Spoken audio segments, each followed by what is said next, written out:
Deixa inicialmente eu dar a minha opinião sobre Vossa Excelência. Eu estou observando aqui os seus depoimentos, me parecem, do ponto de vista técnico, muito consistentes, muito seguros, e eu me permito dizer que o meu filho me diz que o senhor é um homem sério. Então eu quero lhe ajudar. Lhe ajudar como? Fazendo constatações de fatos e pedindo providências. Veja, Vossa Excelência, o que acabou de acontecer hoje. Fatos. A LDO foi votada pelo Congresso e na LDO há muitos itens que são produto de consensos, de acordos entre partidos.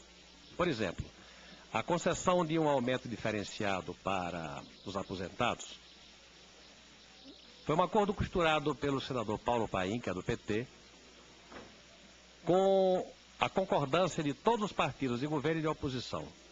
E entrou na LDO. A LDO é a sinalização de investimentos para o orçamento.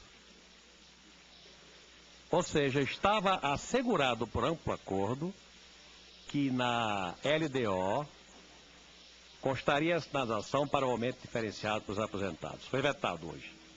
Um fato que está espantando o Congresso. Porque foi um desrespeito às lideranças que se entenderam, um desrespeito ao aposentado que deve estar de norte a sul, leste a oeste, arrancando os cabelos da cabeça. Mas, acima de tudo, um fato que nos leva a fazer uma indagação com uma sequência de sugestões e considerações a Vossa Excelência. Eu tenho informações, porque foi dito pelo ministro Alfredo Nascimento no discurso que fez na sua volta, que quando ele saiu em março, ele deixou um certo volume de recursos contratados em obras. Quando ele voltou, havia 16 bilhões a mais em recursos. A informação que eu tenho é que aquelas obras, a par de constarem do PAC, de um programa de PAC de 4 anos, não constavam nem do orçamento e nem muito menos da LDO. Ou seja, vetam agora o que a LDO sinaliza para colocar no orçamento. Mas a suposição que eu trago, e que queria esclarecimento, é que entre a saída de Alfredo Nascimento e a volta entraram 16 bilhões de obras em período eleitoral, sem previsão na LDO e muito menos no orçamento. É evidentemente que esses gastos em período eleitoral provocaram um emagrecimento do orçamento e dificuldades que levaram o governo a vetar o aumento diferenciado para os aposentados. Um fato eleitoral e que está causando grande polêmica. Agora, dito isso, entra o engenheiro. Vossa Excelência não tem obrigação, mas eu vou lhe dizer que eu sou engenheiro e passei 10 anos da minha vida morando em acampamento ou supervisionando obra. Eu sou do tempo em que se participava de concorrência com um livrão desta altura, que era o projeto de execução ou da ponte, ou do bueiro, ou da estrada, o grade da estrada. Com o levantamento perfeito das jazidas, distância de transporte, sondagem dos cortes, custo da obra definido. Se fazia a concorrência e se sabia, por pouca diferença, quanto iria custar aquela obra. O que está ocorrendo hoje? Denúncias de superfaturamento e de mudança de escopo de obra. Aí é onde vai a minha contribuição a Vossa Excelência. Um país como o Brasil, que carece de provisão de infraestrutura, em aeroporto, em porto, em rodovia, se não tiver responsabilidade na formulação de projetos, se não colocar em concorrência obras com projeto consolidado, vai morrer corrupto. Porque onde existe concentração de poder nas mãos de alguém que ganha 5 mil reais por mês, mas tem o poder para concordar ou não com um aditivo de 50 milhões, vai morrer corrupto. Ou a gente faz uma mudança de procedimentos, ou a gente vai morrer corrupto. E aí vai a minha sugestão a Vossa Excelência. Ministro, eu confio na honestidade de propósito de Vossa Excelência. Honestamente, confio. Agora, neste país não se constrói, não se faz omelete sem quebrar ovos.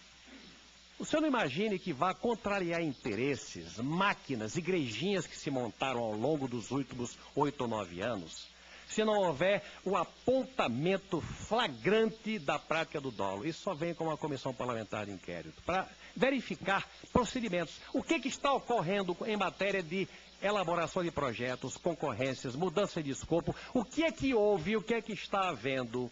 Onde é que está o erro que numa CPI vai se identificar culpados, entregar os culpados à justiça, que deem ao senhor, que é um homem, me parece, decente, a condição de, pela prática do ilícito provado, pelo trauma ocorrido, tomar providências novas.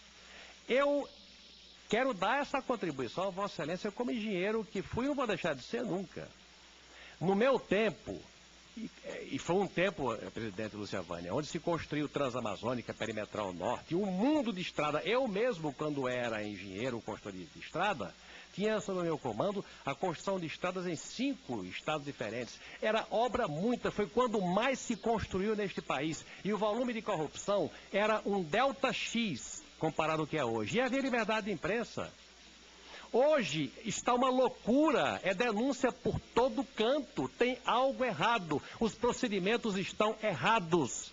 Eu não diria nem que são as pessoas se aproveitam dos procedimentos, das práticas, das coisas incorretas, das coisas atrasadas. Esse país não está se preparando para planejar o seu futuro. E digo, não se vai fazer o omelete sem quebrar os ovos. Ou a gente instala uma comissão parlamentar de inquérito para examinar os procedimentos, as incorreções, ou a gente não vai consertar este país, até com homens de boa qualidade como Vossa Excelência. Então eu quero aqui ouvir se aquilo que eu falei, as minhas suposições sobre os 16 bilhões, se não estavam nem no orçamento, nem da LDO, se eu estou errado, mas fundamentalmente sobre isto. Se a causa fundamental das denúncias de corrupção não está na base, no planejamento das obras, na incorreção dos projetos, na mudança de escopo que não tem sentido, a não ser por processos atropelados, que atropelam o próprio tempo e que levam o Brasil a vetar o aumento dos aposentados, porque está gastando dinheiro demais em obra superfaturada, por defeito de origem, por problema de origem. É a proposta que faço e as perguntas que questiono.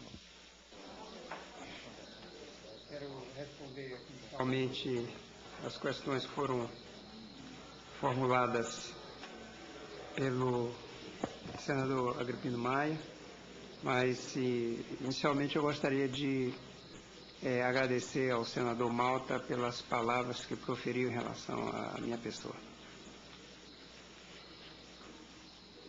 Senador, eu tive a oportunidade de dizer aqui, e vou repetir, quando o ministro Alfredo mencionou que havia uma diferença entre os valores inicialmente estimados pelo PAC e aqueles que estavam sendo considerados próximo à sua saída do Ministério, é que, na verdade, as obras do PAC, quando tiveram o seu início, elas, em boa parte, uma boa parte dessas obras, elas foram inicialmente estimadas e não se tinha ainda os seus projetos definidos. Mas não somente isso, nós tivemos situações que fizeram com que a ideia inicial em relação a uma obra fosse modificada, trazendo, por consequência, uma modificação nas expectativas de custo para realizá-la. Por exemplo, as obras da duplicação da BR-101 em Alagoas, em Sergipe, e aqui nós estamos falando de praticamente mais de 400 quilômetros de rodovias, elas foram pensadas inicialmente como obra de adequação de capacidade, onde você resolve problemas em travessias urbanas, faz terceiras faixas, faz um conjunto de intervenções para dar uma condição de melhor operacionalidade para a rodovia, sem, contudo, fazer a duplicação. Mas nós evoluímos ao longo do tempo, chegando à conclusão de que, na sequência do que já vinha sendo feito nos estados do Rio Grande do Norte, da Paraíba e Pernambuco, essa obra deveria ser objeto de uma duplicação. Logo, muda completamente a expectativa em relação aos custos de investimento esperados. No caso específico da BR-101 em Santa Catarina, inicialmente nós estávamos trabalhando e tínhamos informações mais seguras sobre toda a intervenção nas pistas para fazer a duplicação. E, no entanto, não tínhamos ainda os projetos da travessia do Morro do Formigão, do Morro dos Cavalos e também de uma ponte que depois foi projetada para fazer a transposição da Lagoa de Maruí. Essas obras não se tinha ainda uma avaliação de quanto elas custavam e elas impactaram de maneira significativa. No que diz respeito à BR-153, 156 no Amapá, BR-163 no Pará, uma grande obra que nós estamos executando, BR-230 no Pará, nós tivemos que rescindir contratos, fazer novas licitações. Isso significou uma reposição, uma recolocação em termos de preço, né? Contratos antigos, na 230, por exemplo, nós tínhamos um trecho que o contratado não se interessou em dar continuidade. Isso implicou em fazer nova licitação. Na BR-242, nós havíamos trabalhado inicialmente com um trecho, uma quantidade de lotes, né, que era menor do que a totalidade dos lotes da rodovia, num primeiro momento, né? Então, o que nós estamos falando é a mesma obra, mas aumentando a extensão da intervenção a ser feita. No que diz respeito a BR-392, e isso ainda são coisas que, principalmente no que diz respeito às obras que estão parte em execução e com componentes delas que ainda não se iniciaram, o que elevou o preço da BR-392? É o fato de se considerar, além da duplicação, estou falando aqui de Pelotas-Rio Grande, é o fato de nós estarmos considerando o contorno rodoviário de Pelotas e o acesso a Rio Grande. Isso está sendo discutido, né?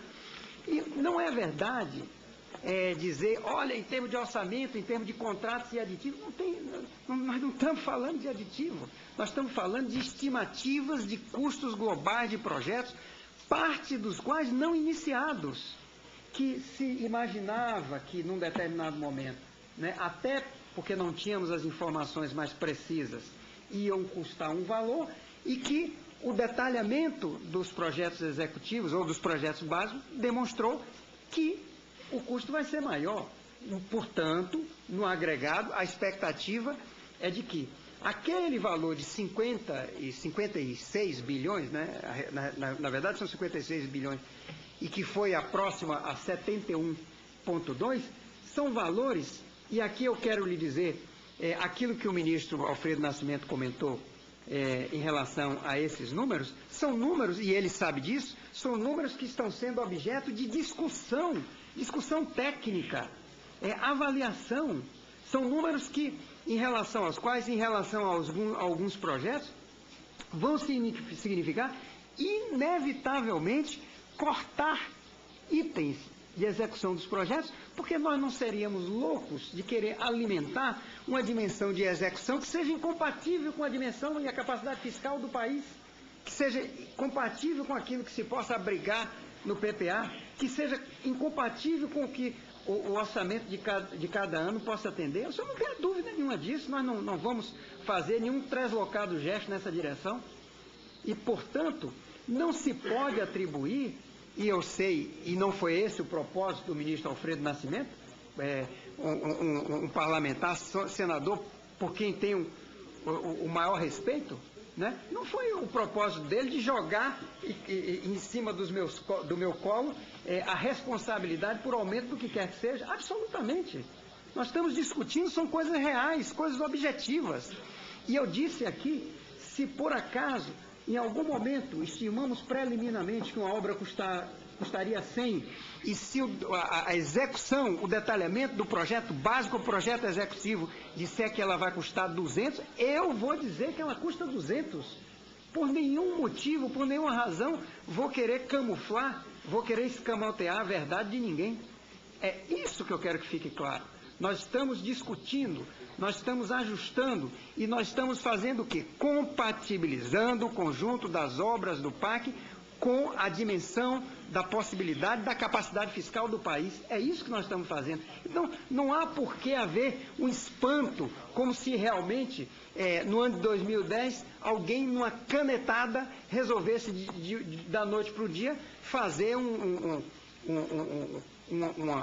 elevação de valores em relação a obras. Isso não existe. O que existe, sim, é uma variação em termos das expectativas, cujas expectativas em relação a essas obras estão sendo discutidas. Quando houve aquela reunião com a presidenta Dilma, nós estávamos em pleno processo de avaliação e discussão dessas obras, né? E, como disse aqui, se alguma obra, ainda que necessária, importante, mas for julgada com valor elevado, desproporcional e que não cabe, até para não criar um detrimento para outras obras importantes dentro do nosso orçamento, nós vamos depurar, nós vamos ajustar, nós vamos cortar. Se temos uma obra de duplicação e nela estejam previstos 10, 20 viadutos, e não seja possível fazer isso, nós vamos simplificar, nós vamos cortar, nós vamos deixar para fazer depois aquilo que não é possível e não é admissível, não é compatível com a capacidade de investimento que nós temos. E não há aí, nesse particular, me permita discordar, não há nenhum tipo de ação, nem implicação que signifique inflar valores de obras em detrimento de concessões de benefícios a aposentados. O senhor me perdoe, mas eu não concordo com isso. Não é verdade isso que o senhor está afirmando. Eu tenho direito à réplica? Sem dúvida. Sem dúvida. Mais um aspecto que eu gostaria aqui de mencionar. Senador, não se pode, ainda que tenhamos aditivos em quantidade maiores do que aquelas que seriam razoáveis, até porque, e o senhor sabe disso, nós trabalhamos com licitações com base em projetos básicos, não se pode fazer, como na sua fala eu depreendi, uma ligação de aditivos com ilícitos. Não, absolutamente. Eu disse aqui qual é o custo normal para que um aditivo seja feito. O Tribunal de Contas examina por ano 60, 70 obras nossas e vai e verifica os aditivos. E quando identifica algum problema, alguma irregularidade ou algum indício de irregularidade, o órgão tem que se manifestar, apresentar suas razões, apresentar suas justificativas. Quando convincente, muito bem. Quando não convincente, tem que cumprir aquilo que o tribunal determina que faça. E isso é feito.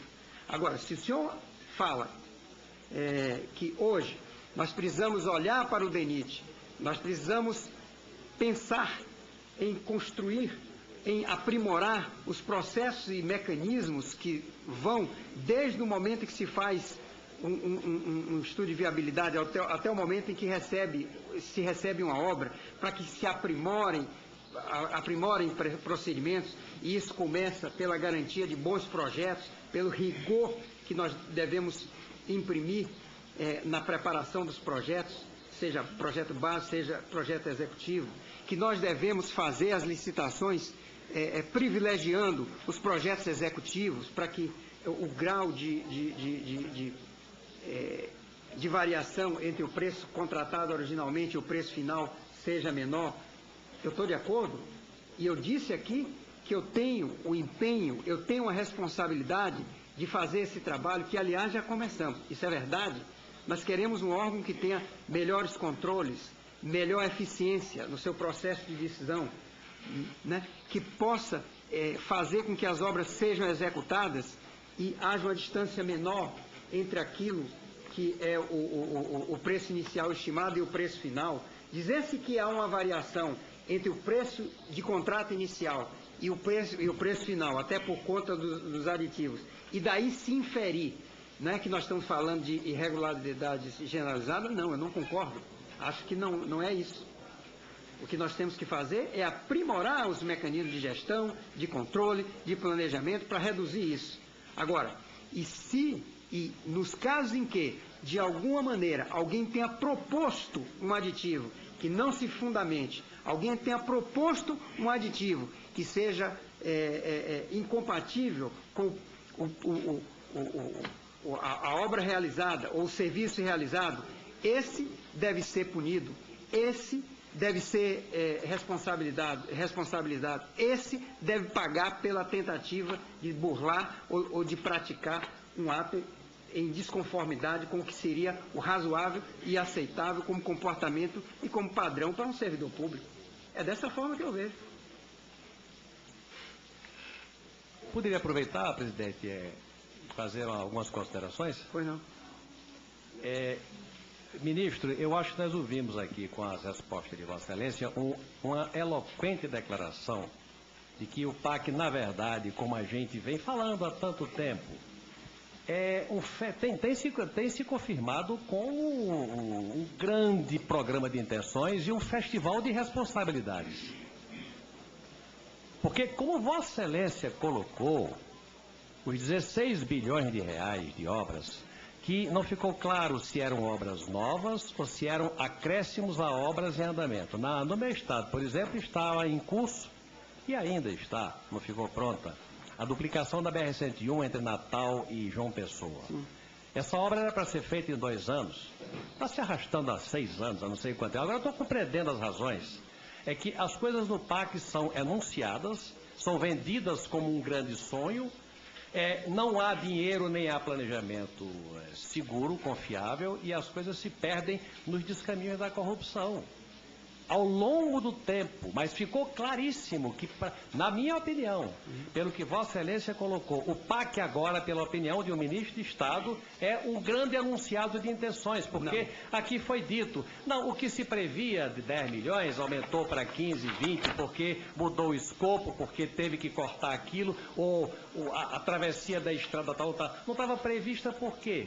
Tinha obrigação, se o PAC é uma coisa confiável, tinha a obrigação de existir um projeto confiável por trás da obra. Não há projeto confiável. Essa é a minha preocupação maior. O Brasil está sendo levado de forma amadorística no plano de investimentos em obras de infraestrutura. Nós estamos sendo levados no plano das ações amadorísticas. Não há uma coisa planejada, confiável. E não havendo planejamento, você cai na malha da corrupção. Cai inevitavelmente na malha da corrupção. Ministro, se não tivesse havido, assim como no seu ministério e em tantos outros onde existem denúncias de corrupção, sobrepreços ou aumento de despesas, talvez a presidente não tivesse que passar pelo constrangimento de vetar um acordo feito no Congresso Nacional por lideranças que vão beneficiar, não com um acréscimo, com a recuperação de um passivo aos aposentados. Sim, senhor. Eu reitero aqui os meus argumentos, por conta de gasto de má qualidade, é que isso está acontecendo nesse país. E a oposição responsável que eu faço oferece a colaboração, é cortar o mal pela raiz, é resolver o problema. Eu não quero que o Vossa Excelência seja gestor de consequências, que seja gestor de consequências. Eu quero que Vossa Excelência seja ministro de uma coisa arrumada, de um planejamento responsável. Eu não quero que Vossa Excelência seja o ministro de um festival de responsabilidades. Não quero. Eu quero dar a minha colaboração e acho que na maciota não se vai chegar a lugar nenhum. Não se vai fazer a correção dos rumos de erros acumulados ao longo do tempo. ou se instala uma comissão parlamentar de inquérito para apontar os erros onde estão. De quem é a responsabilidade? É do PR?